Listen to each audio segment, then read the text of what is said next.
പുനരുദ്ധാരണ പ്രവർത്തനങ്ങൾക്ക് lions club 5 കോടി രൂപ സമാഹരിക്കും. വയനാട് പുനരുദ്ധാരണ പ്രവർത്തനങ്ങൾക്ക് കുഴൽമന്നം ലയൺസ് ക്ലബ്ബ് 1 ലക്ഷം രൂപ നൽകി. KD president MLA Lions Club district governor James Paul വളപ്പിലേക്കാണ് തുക കൈമാറിയത്. PMR ഓഡിറ്റോറിയത്തിൽ നടന്ന ചടങ്ങിൽ വെച്ചാണ് തുക നൽകിയത്. പാലക്കാട്, തൃശൂർ, മലപ്പുറം അടങ്ങിയ 220 ക്ലബ്ബുകളിലുള്ള റവന്യൂ ഡിസ്ട്രിക്റ്റിൽ വയനാട് റിലീഫിന്റെ ഫണ്ടിലേക്കുള്ള ശേഖരണത്തിന്റെ ഉദ്ഘാടന കർമ്മം കൂടിയാണ് ഇതോടനുബന്ധിച്ച് നടന്നത്. ലയൺസ് ക്ലബ്ബ് റവന്യൂ ഡിസ്ട്രിക്ട് ഈ 5 കോടി രൂപയാണ് വയനാട് പുനരുദ്ധാരണ പ്രവർത്തനങ്ങൾക്ക് നൽകുന്നത്. ഇതിനുള്ള ഫണ്ട് ശേഖരണത്തിന്റെ തുടക്കം കൂടിയാണ് നടന്നത്.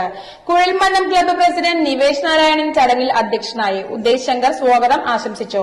ഇതോടനുബന്ധിച്ച് കുഴൽമന്നത്തുള്ള ദിലീഷ് ചികിത്സാ ധനസഹായ നിധിയിലേക്ക് കുഴൽമന്നം ലയൺസ് ക്ലബ്ബ് നൽകുന്ന 25,000 രൂപ KD പ്രസിഡന്റ് MLA കുടുംബാംഗങ്ങൾക്ക് കൈമാറി. കുഴൽമന്നം കമ്മ്യൂണിറ്റി ഹെൽത്തിലെ കിടപ്പ് രോഗികൾക്കും ബൈസ്റ്റാൻഡർക്കുമുള്ള വൈകുന്നേരത്തെ ആഹാരത്തിന് ആവശ്യമായ അരിയും ഫലവ്യഞ്ജനങ്ങളുടെയും 1 വർഷക്കാലത്തേക്കുള്ള ചിലവ് ക്ലബ്ബ് ഏറ്റെടുക്കുകയും അതിന്റെ ആദ്യ ഗഡുവായ തുകയും കരാറും MLA KD പ്രസിഡന്റിന് കൈമാറുകയും ചെയ്തു. ലയൺസ് ക്ലബ്ബ് പാലക്കാടിന്റെ ചുമതലയുള്ള വിമൽ വേണു ആശംസകൾ നേർന്നു.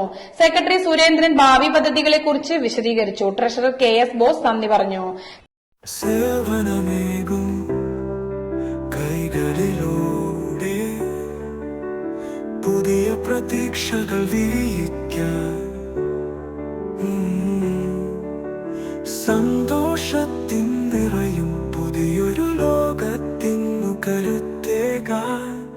Love to serve, serve with joy, serving for the each. We are lions.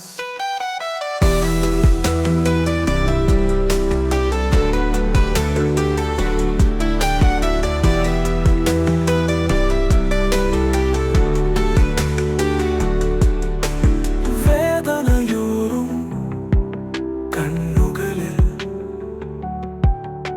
സ്നേഹത്തിൻ നളുപലർച്ചൂടി